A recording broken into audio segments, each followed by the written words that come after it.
Captain Jake Morrison stood on the bridge of the exploration ship Horizon's Edge, watching the stars through the main screen. His crew had been out here for 3 months, mapping new systems and looking for planets that humans might one day call home. It was quiet work, but Jake liked it that way. "Captain, I'm getting some strange readings," said Lisa Parker from her position at the navigation station. She was young but smart, and Jake trusted her instincts. "There's something big coming our way." Jake walked over to look at her screen. The numbers didn't make sense. Whatever was approaching them was huge. Not one ship, but many ships moving together. And they were moving fast, faster than anything humans had ever built. "How long until they get here?" Jake asked. "About 2 hours, sir," Lisa replied. She looked worried. "Captain, these readings. I've never seen anything like this." Jake nodded and turned to his communications officer. "Amy, send a message back to Earth Command. Tell them we might have company." Amy Scott's fingers moved quickly over her console. "Message sent, Captain. It'll take 8 hours to reach Earth. Ryan, how are our systems?" Jake called to his chief engineer. Ryan Cole looked up from his station. "Everything's running fine, Captain. But if these contacts are what I think they are..." He didn't finish the sentence, but Jake understood. They were about to meet aliens for the first time in human history. 2 hours later, the ships appeared on their screens. Jake had seen a lot of spacecraft in his 20 years of service, but nothing like this. The alien vessels were beautiful in a way that made human ships look like old metal boxes. They were smooth and curved, made of what looked like crystal that caught and bent light. There were 12 of them, each one bigger than any human warship. "Incoming transmission," Amy announced. "They're trying to talk to us." "Put it on screen," Jake ordered. The face that appeared was definitely not human. The alien had smooth blue skin and large silver eyes. When it spoke, the words came through a translation system that made its voice sound cold and mechanical. "I am Fleet Commander Veltar of the Zephyrian Empire," the alien said. "You are the species known as humans, correct?" Jake stepped forward. "I am Captain Jake Morrison of the Earth ship Horizon's Edge. This is indeed first contact between our species." Veltar's expression didn't change, but Jake could sense arrogance in its voice. "We have been watching your species for some time, Captain Morrison. Your expansion into space has not gone unnoticed by the Galactic Collective." "The Galactic Collective?" Jake asked. "A union of civilized species that maintains order in this galaxy," Veltar explained. "We have come to offer your species a place within this collective. You will provide raw materials and labor. In return, we will protect you and share some of our technology." Jake felt his jaw tighten. It sounded less like an offer, and more like a demand for surrender. "I'll need to discuss this with my government." "Of course," Veltar said. "But first, let me show you why accepting this offer is in your best interest." The alien ships began to move in ways that defied everything Jake knew about physics. They twisted and turned through space like fish swimming through water. Energy fields surrounded them, making them shimmer and glow. Then one of the ships fired a weapon at a nearby asteroid. The beam of light struck the rock and it simply vanished, turned to dust in an instant. "Our ships can phase through solid matter," Veltar continued. "Our weapons can destroy planets. Our technology is thousands of years ahead of yours. Surely you can see that resistance would be foolish." Jake kept his face calm, but inside he was thinking fast. These aliens were showing off, trying to scare humans into giving up without a fight. That told him something important. They thought humans were weak. "Very impressive," Jake said. "I can see why you're confident. How long do we have to make our decision?" 72 of your standard hours," Veltar replied. "That should be sufficient time for your leaders to understand the situation." "It should be," Jake agreed. "We'll contact you with our answer." The transmission ended and the alien ships moved away, but Jake could see they were staying close enough to watch. He turned to his crew, who all looked shocked by what they had just witnessed. "Amy, I need to send another message to Earth Command," Jake said. "High priority encryption." "Ready, Captain," Amy replied. Jake thought carefully about his words. Earth Command would need to know what they were dealing with. But he also needed to send a message that the aliens wouldn't understand if they intercepted it. "Admiral Sullivan," Jake began, knowing Kate Sullivan would be the one to receive his message. "First contact established with hostile alien force. 12 ships, advanced technology, demanding surrender. They think we're primitive and weak. They've given us 72 hours to accept their terms." He paused, then smiled grimly. "I recommend you show them what we're really made of." After the message was sent, Jake gathered his senior officers in the small conference room. Ryan Cole was shaking his head in amazement. "Did you see those ships move?" Ryan asked. "They were bending space around them. And that weapon, I saw it," Jake said. "But I also saw something else. They're overconfident. They think we're going to roll over and surrender because their ships are prettier than ours." Lisa Parker frowned. "Aren't we outgunned here, Captain? I mean, those ships can do things our ships can't even dream of." Jake leaned back in his chair. "Maybe. But I've been in the military for a long time and I've learned something important. The fanciest weapon doesn't always win the fight. Sometimes it's the soldier who's willing to keep fighting when everyone else gives up." "So what do we do?" Amy asked. "We wait," Jake said, "and we hope that Admiral Sullivan gets our message in time. Because I have a feeling that when Earth responds, it's going to surprise everyone." Outside the ship, the alien vessels continued their patrol, their crystal hulls reflecting the light of distant stars. Commander Veltar was already planning the integration of human space into the collective. He had seen human ships during their months of observation, crude chemical rockets and primitive fusion drives. The humans had no real military to speak of, just exploration vessels and cargo haulers. It would be the easiest conquest in Zephyrian history. What Veltar didn't know was that for the past 50 years, humans had been preparing for exactly this moment, and their response was already on its way. Admiral Kate Sullivan was having her morning coffee when the priority message arrived at Luna Command. She had been expecting something like this for years, but that didn't make it any less serious. The message from Captain Morrison was clear. Humanity had 8 hours before the aliens expected an answer to their demands. Kate didn't panic. Instead, she smiled and activated Protocol 7. Within minutes, alarms were sounding across human space. But these weren't emergency alarms, they were activation signals. Things that had been hidden for decades began to wake up and show their true nature. At what looked like a simple mining station near Ceres, panels slid away to reveal massive weapon batteries. Research posts in the outer system extended arrays of sensors that had been disguised as communication dishes. Most importantly, construction yards that had been building civilian ships began launching vessels that looked nothing like the cargo haulers the aliens had been watching. Dr. Ben Carter hurried into Kate's office, carrying a tablet full of data. Ben was the head of Terran Defense Research, and he had been planning for this day since the program started. "How long do we have?" Ben asked. "About 7.5 hours before Morrison has to give them an answer," Kate replied. "How long before our ships reach him?" "The Retribution can be there in 6 hours if she burns hard," Ben said. "The rest of the fleet will need 8 hours, but they can mask their approach using the gas giant's magnetic field." Kate nodded. "Do it, and Ben, make sure they understand what they're looking at." For months, the Zephyrians had been watching human space and cataloging what they saw. To them, humans looked like a young species just learning to travel between stars. Their ships were bulky and slow, using primitive fusion drives and basic chemical rockets. They had no real military, just exploration vessels and mining ships. What the aliens didn't realize was that humans had been watching back, and humans were very good at showing people only what they wanted them to see. The truth was that humanity had been preparing for hostile first contact since they first detected radio signals from other star systems. Military planners had always assumed that any species advanced enough to travel between stars might also be advanced enough to conquer other worlds, so humans had built accordingly. The ships launching from hidden bases throughout the solar system didn't look like the vessels the aliens had observed. These were warships, pure and simple, designed for one purpose: to fight and win against anything the universe might throw at them. The Retribution was the first and largest of humanity's true warships.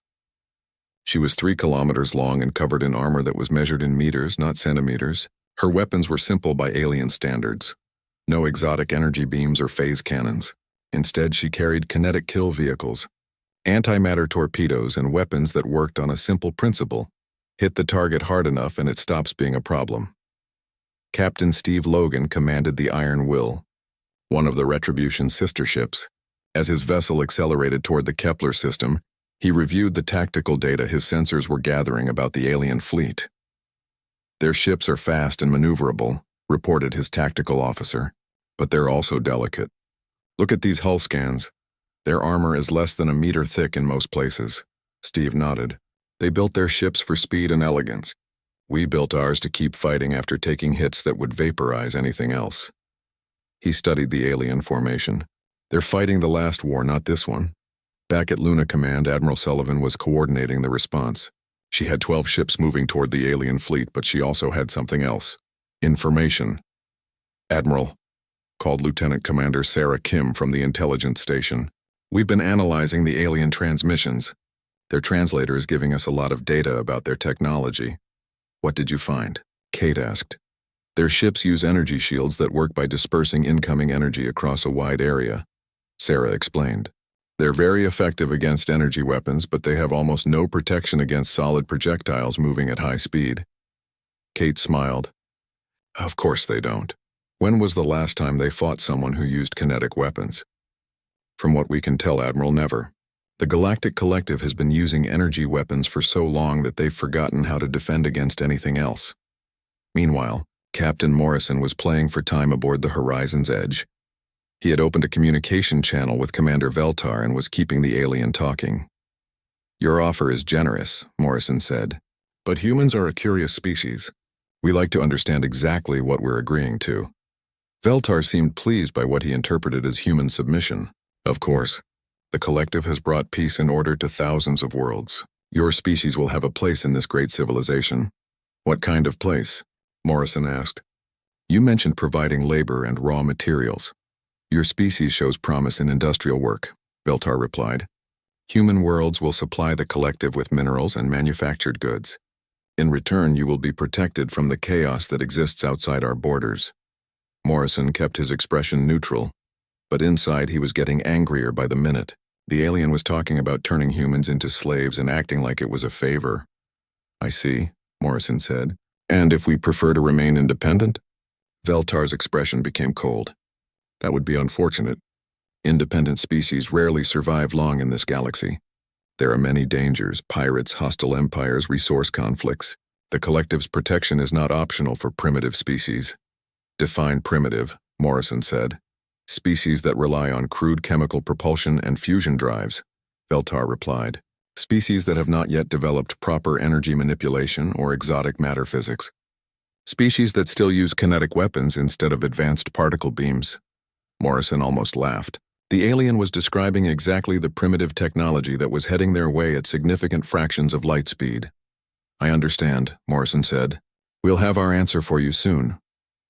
As the hours passed, the alien fleet maintained its position, confident in their overwhelming technological advantage. Commander Veltar was already planning how to divide human space among Collective members. The humans would probably resist at first. Primitive species. Always did, but a few demonstrations of Zephyrian firepower would end any thoughts of rebellion. What Veltar didn't know was that human sensors were already tracking his ship's every movement. Human physicists were analyzing their energy signatures and shield frequencies. Human tactical computers were calculating firing solutions and approach vectors. And 6 hours after Admiral Sullivan had activated Protocol 7, the first human warship dropped out of hyperspace at the edge of the Kepler system. The retribution had arrived, and she was not alone. The 72-hour deadline was almost up when Commander Veltar returned to the communication channel with Captain Morrison. The Zephyrian commander was confident and relaxed. No primitive species had ever refused the Collective's generous offer once they understood the alternative. Captain Morrison, Veltar said. I trust your leaders have reached the obvious conclusion. Morrison looked directly at the alien commander. We have indeed reached a conclusion, Commander Veltar. We decline your offer. Humanity prefers to remain independent. For a moment, Veltar simply stared at the screen. Then he began to laugh, a sound that came through the translator as harsh and mechanical. You cannot be serious, Veltar said. You have seen our capabilities. Your primitive vessels would be destroyed in moments. Perhaps, Morrison replied calmly, but that's a risk we're willing to take. Veltar's amusement turned to anger. Very well. Since you insist on learning this lesson the hard way, I will provide a demonstration. Power weapons and target the human vessel. That's when Sub-Commander Nixall at the sensor station made a discovery that changed everything. Commander, Nixall called out, his voice filled with confusion. I'm detecting new contacts. 12 ships approaching from the outer system. Veltar turned to his sensor officer. Impossible. Our long-range sensors would have detected any approaching vessels hours ago. Sir, they're decelerating from 0.15 light speed, Nixel reported. These readings, they should be impossible. Nothing can survive that kind of deceleration. On the main screen, the approaching ships began to resolve into clear images. What the Zephyrians saw made their military training manual suddenly seem inadequate. The human warships looked nothing like the crude exploration vessels they had been observing for months.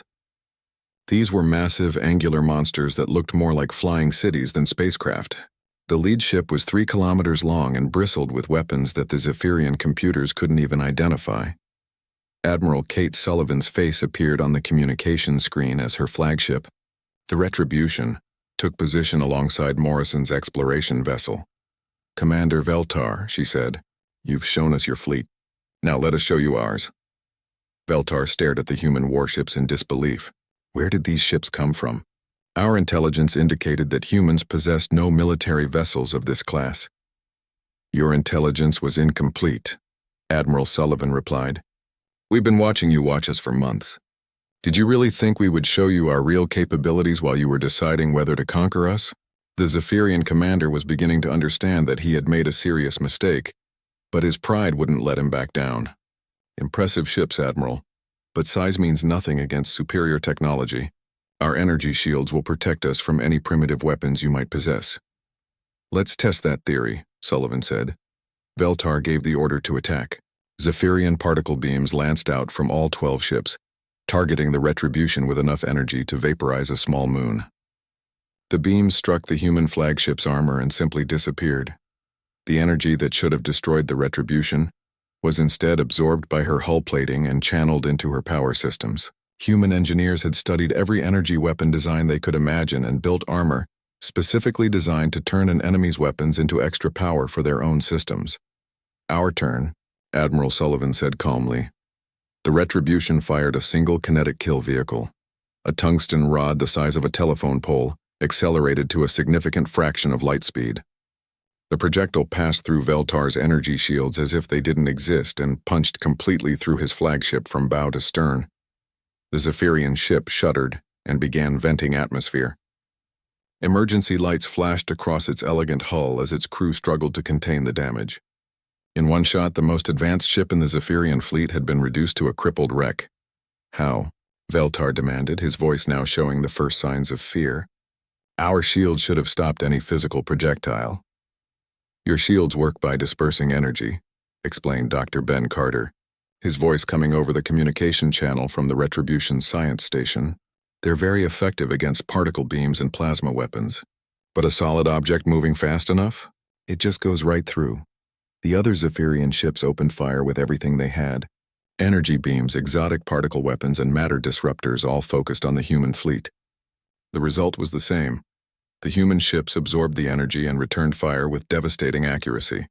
Captain Steve Logan, commanding the Iron Will, demonstrated human point defense systems by intercepting every incoming missile and energy beam while simultaneously coordinating fire with 3 other human vessels to completely disable a Zephyrian heavy cruiser. This is impossible, Veltar muttered, watching his fleet being systematically destroyed. Your ships are crude, primitive. How can they be superior to our technology? Because we built them to fight, Admiral Sullivan replied. Not to look impressive or elegant, but to destroy anything that threatened our survival. Your ships are beautiful, Commander. Ours are built to win. Ryan Cole's voice came from the horizon's edge where he was analyzing the battle data. Commander Veltar, your weapons are designed to exploit weaknesses in energy shield technology. Our ships don't use energy shields. We use armor. Lots of armor. Your elegant weapons are almost useless against our defensive systems. Another Zephyrian ship exploded as human torpedoes found their target. The antimatter warheads didn't rely on complex targeting systems or exotic physics. They simply released massive amounts of energy at the point of impact. Your people developed warfare as an art form. Dr. Carter continued his explanation. Elegant ships fighting elegant duels with sophisticated weapons. Humans developed warfare as survival. We built our weapons to kill nightmares, not to win beauty contests. Commander Veltar watched in horror as more of his ships fell silent. The human vessels moved through space like predators, coordinating their attacks with a level of tactical precision that spoke of centuries of military development. Where Zephyrian captains sought individual glory and perfect maneuvers, human commanders worked together like parts of a single deadly machine. "This cannot be happening," Veltar said. "We are the most advanced military force in the galaxy." "You were the most advanced at fighting other advanced species," Admiral Sullivan corrected. "But we're not advanced. We're just very, very good at breaking things." The battle, if it could even be called that, was over in 20 minutes. Half of the Zephyrian fleet was disabled or destroyed, and the remainder were barely functional. The human ships, meanwhile, had taken minimal damage. Their armor had absorbed punishment that would have vaporized the elegant alien vessels. "Commander Veltar," Admiral Sullivan said, "I'm prepared to accept your surrender. Your surviving crew will be treated according to the rules of war, and will provide medical assistance to your wounded." Veltar's pride finally broke. "What are your terms?" "Simple," Sullivan replied. "You will immediately withdraw from human space and guarantee that no Zephyrian or collective vessel will enter our territory again without permission. In addition, humanity will be sending diplomatic missions to the Galactic Collective, not as supplicants but as equals." The Zephyrian commander had no choice but to agree. His fleet was destroyed, his people were dying, and the humans had shown they could have wiped out every alien ship if they had chosen to do so.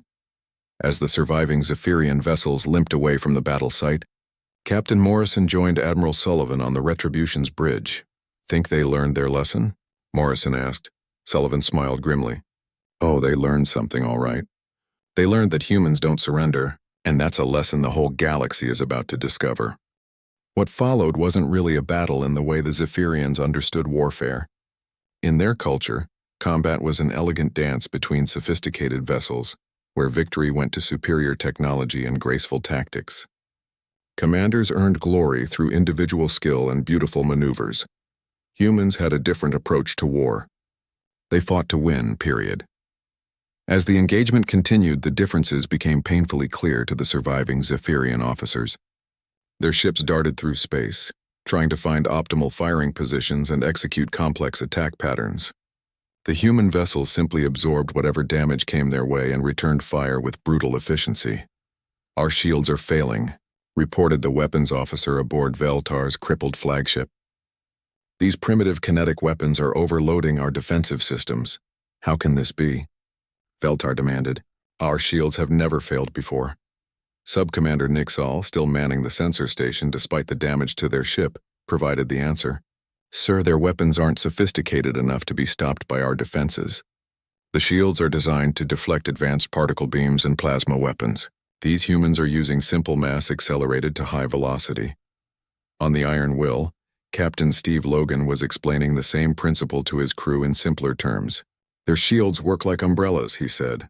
"Very good at keeping rain off you, but useless against rocks." Chief Engineer Ryan Cole, who had been transferred to the Iron Will for the battle, was monitoring human defensive systems. "Captain, their weapons are barely scratching our armor.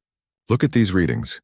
We've taken 7 direct hits and our hull integrity is still at 96%. "That's because our ships are designed to fight while half destroyed," Logan replied. "Multiple backup systems, redundant power sources, armor designed to keep us fighting even after taking hits that would vaporize most vessels." This was exactly what was happening. The Zephyrian weapons, designed to exploit weaknesses in energy shield technology and disrupt exotic matter drives, were almost useless against human engineering. Human warships didn't rely on shields or delicate drive systems. They used thick armor and simple, robust technology that was very hard to break. Meanwhile, human weapons proved devastatingly effective against alien technology. The kinetic kill vehicles punched through energy shields like they weren't there. Antimatter torpedoes didn't care about sophisticated defensive systems. They simply released massive amounts of energy at the point of impact. Dr. Ben Carter's voice came across the communication channel, speaking directly to the Zephyrian fleet. "Commander Veltar, your people developed weapons to fight other advanced species. We developed ours to fight anything we could imagine. When humans first reached space, we didn't know what we might encounter out here, so we built our military to fight nightmares. The truth was both simpler and more terrifying than the aliens realized. Human weapons weren't designed just to fight other humans or even other intelligent species. They were designed to fight swarm intelligences, hive minds, machines, energy beings, and species with completely alien biologies. Human military planners had spent decades imagining the worst possible enemies and building weapons to kill them. The Zephyrians were dangerous, but they weren't nightmares. They were just another target. A Zephyrian light cruiser tried to use its superior speed to get behind the human formation. The ship's captain was executing a maneuver that had won him glory in 3 previous campaigns. He never got the chance to complete it. The Retribution's point defense systems tracked his ship perfectly and fired a spread of smaller, kinetic projectiles that turned the elegant vessel into debris. "Their coordination is impossible," whispered the censor officer on another Zephyrian ship. "How can they track and engage 12 separate targets simultaneously?" The answer was that humans had developed their space combat doctrine by studying every successful military force in their history. Roman legions, Mongol horsemen, modern air forces, all had contributed lessons to human space warfare. The result was a fighting force that emphasized overwhelming firepower, mutual support, and the complete destruction of enemy forces. Admiral Sullivan demonstrated this as she coordinated the human fleet's response to a Zephyrian attempt to regroup. Instead of engaging in individual ship duels, her vessels moved as a coordinated unit, covering each other and focusing fire on single targets until they were completely destroyed. "This is wrong," Veltar said, watching another of his ships explode. "Where is the honor? Where is the glory? You fight like machines." "We fight to win," Admiral Sullivan replied simply. "Honor and glory don't help dead soldiers." Captain Morrison, observing from the horizon's edge, was struck by how methodical the whole engagement was. The human ships moved with practiced precision, their crews carrying out procedures they had drilled thousands of times. There was no panic, no confusion, just professional soldiers doing their job. "Captain," Lisa Parker said from her navigation station, "the aliens are trying to retreat." Morrison watched as several Zephyrian ships attempted to break away from the engagement. The human vessels pursued them relentlessly, not to destroy them but to ensure they understood that retreat was only possible because humans allowed it. Dr. Carter's voice came over the communication channel again, this time addressing the retreating ships directly. "You're wondering why we're letting you go. It's because we want you to report back to your superiors. We want them to understand exactly what happened here." The Zephyrian ships that tried to escape found themselves surrounded by human vessels that could have destroyed them easily, but chose not to. Instead, the humans disabled their weapons and engines, leaving them helpless but alive. "Your species has ruled this part of the galaxy for how long?" Dr. Carter continued. "Thousands of years. And in all that time, you've never encountered anyone who could match your technology, so you forgot the most important lesson in warfare. Technology doesn't win battles. Soldiers do." Commander Veltar, his flagship now completely helpless, found himself surrounded by human ships. His crew was working frantically to keep life support functioning while Admiral Sullivan's vessels held position around them. "We surrender," Veltar finally transmitted. "Please, no more killing." "Surrender accepted," Admiral Sullivan replied immediately. "Medical teams are standing by to assist your wounded. Your crew will be treated according to the rules of war." Even in victory, the humans were demonstrating something the Zephyrians had never seen before. They fought with devastating efficiency, but they also showed mercy to defeated enemies. Human medics were already boarding damaged Zephyrian ships, providing aid to alien wounded without regard for the fact that these same beings had been trying to kill them minutes before. "Why?" Veltar asked. "Why show mercy to your enemies?" "Because," Admiral Sullivan said, "the goal of war isn't to kill people, it's to make them stop fighting. You've stopped fighting, so the killing stops too." As human rescue teams worked to save Zephyrian lives, the true scope of the defeat became clear. In less than an hour, a force that had conquered dozens of worlds had been completely destroyed by a species they had dismissed as primitive. The survivors would carry a message back to the Galactic Collective. Humanity was not a species to be conquered. They were a species that others should be very careful not to anger. 6 months later, Ambassador Chris Wright sat in the Galactic Council chambers on the ancient world of Arxia Prime. The massive hall was filled with representatives from hundreds of different species, all of whom had heard different versions of what had happened in the Kepler system. Chris was the first human to address the Galactic Council, but he wasn't there to beg for acceptance. He was there to demand a seat at the table. The council was led by the Arxian Confederacy, an ancient species that had been managing galactic politics for over 10,000 years. High Counselor Nexron, an elderly Arxian with silver skin and compound eyes, called the session to order. We are here to discuss the recent incident involving the human species and the Zephyrian Empire, Nexron announced. The council has received conflicting reports about this encounter. Several alien delegates immediately began speaking at once. Some accused humans of unprovoked aggression against a peaceful exploration fleet. Others claimed that the Zephyrians had attempted to conquer human space and been defeated. The truth, as usual, was somewhere in between. Ambassador Wright stood up calmly and waited for the noise to die down. When he spoke, his voice carried clearly through the vast chamber. "Honored delegates," he began, "I'm here to set the record straight about what happened in the Kepler system. The Zephyrian Empire sent a fleet to human space with an ultimatum: surrender or be destroyed. We chose neither. We chose to defend ourselves." High Counselor Nexron leaned forward. "The Zephyrians claim they were offering membership in the Galactic Collective to a primitive species. They say humans responded with violence. They offered slavery," Wright replied bluntly. "They demanded that humanity provide labor and raw materials in exchange for so-called protection. When we refused, they attacked. We defended ourselves. Any species in this chamber would have done the same." A delegate from the hegemony of Keth stood up, her insectoid features showing clear anger. "You destroyed most of their fleet. Peaceful first contact does not involve such violence." Wright's expression remained calm. "Delegate, I have recordings of the entire encounter. Would you like to see exactly how peaceful Commander Veltar's intentions were?" The chamber fell silent as Wright activated a holographic display. The delegates watched as Veltar demonstrated his fleet's weapons by destroying asteroids and threatening human ships. They heard his demands for surrender and his threats of conquest. "This," Wright said as the recording ended, "is how the Zephyrian Empire conducts peaceful first contact. Now let me show you how humans conduct warfare." The next recording showed human ships rescuing Zephyrian survivors and providing medical aid to wounded enemies. It showed Admiral Sullivan accepting surrender and treating prisoners according to strict rules of engagement. "We fought to defend ourselves," Wright explained, "but we also fought to minimize casualties. When the Zephyrians surrendered, the killing stopped immediately. This is how humans wage war, to win but not to exterminate." The delegate from Keth sat down slowly.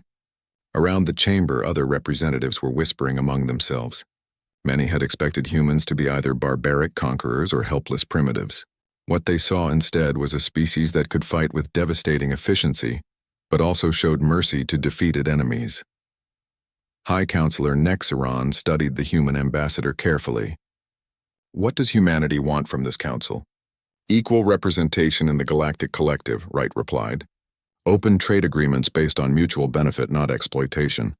And most importantly, recognition of humanity as a protective power for any species that requests our assistance." The last statement hit the chamber like a shockwave. Several smaller species immediately began talking excitedly among themselves. The concept of a protective power meant that humanity was offering to defend other species against larger, more aggressive empires. Delegate Zixtal from the small Ryloth Republic stood up shakily. "Ambassador Wright, does this mean humans would protect smaller species from exploitation by larger powers?" "Yes," Wright said simply. "Any species that feels threatened by a larger empire can request human protection. We will guarantee their independence and territorial integrity." The implications were staggering. For thousands of years, smaller species had been forced to choose between becoming vassals of larger empires or facing conquest. Now humans were offering a third option: protection by a species that had just proven it could defeat the most advanced military force in known space. Commander Veltar, attending the session as a witness despite his humiliation, watched in growing horror as several tributary species of the Zephyrian Empire immediately requested human protection. Within hours, the careful balance of power that had maintained galactic order for millennia was crumbling. "This is madness," Veltar protested. "Humans are a primitive species. They cannot be trusted with such responsibility." Ambassador Wright turned to face the Zephyrian commander. "Commander, with respect, your definition of primitive seems to include any species that doesn't surrender when threatened. Perhaps it's time for a new definition." Over the following weeks, the political situation in the galaxy changed dramatically. Species that had been vassals for centuries began declaring independence under human protection. The Zephyrian Empire found itself facing internal rebellions as their tributary worlds demanded the same independence that humans had fought for. The Arxian Confederacy, recognizing the shift in galactic power, officially recognized humanity as an equal member of the Galactic Council. Trade agreements were negotiated, diplomatic missions were established, and humans began sharing some of their military technology with species that requested protection. Admiral Sullivan, now promoted to head of Galactic Defense Command, oversaw the construction of humanity's first galactic defense station. The massive facility was built in the neutral zone between human and collective space, serving both as a diplomatic center and a very clear statement of human capabilities. Captain Morrison, now Admiral Morrison, visited the station during its completion. He found Chief Engineer Ryan Cole, now head of Galactic Defense Engineering, reviewing construction reports in the main engineering section. "How's it coming along?" Morrison asked. "Better than expected," Ryan replied. "We've had delegations from 47 different species come to tour the facility. Most of them want to know how we built ships that could defeat the Zephyrians." Morrison nodded. "What do you tell them?" "The truth," Ryan said, "that we built them because we were afraid. We didn't know what was out there in the galaxy, so we prepared for the worst. When the Zephyrians showed up with their elegant ships and superior technology, we were ready. And now?" Ryan looked out through the station's massive windows at the ships patrolling nearby. Human vessels alongside those of species that had requested protection. "Now the galaxy knows that there's someone out here who fights for the right reasons. Not for conquest or glory, but for the simple idea that every species has the right to be free." The final scene showed various alien diplomats arriving at the station for trade negotiations. Some came seeking military protection, others wanted access to human technology, and still others simply wanted to establish relationships with the species that had changed galactic politics forever. Admiral Sullivan stood in the station's command center, watching the steady stream of diplomatic traffic. Her aide, Commander Lisa Parker, joined her at the observation window. "Any regrets, Admiral?" Lisa asked. Sullivan smiled. "The aliens showed us their fleet thinking it would intimidate us into submission. They didn't understand that humans have been preparing for this fight since we first looked up at the stars and wondered what might be looking back. And now the galaxy knows that we're not the strongest species or the smartest or the most advanced," Sullivan said. "But we might just be the most stubborn. And sometimes stubborn is exactly what the universe needs." In her personal log that night, Admiral Sullivan made a final entry about the events that had changed human history. Today, 43 more species requested human protection from various imperial powers. The old order of conquest and subjugation is ending, replaced by something new. A galaxy where strength protects freedom instead of destroying it. The aliens thought they were adding another tributary species to their empire. Instead, they discovered that humans don't surrender.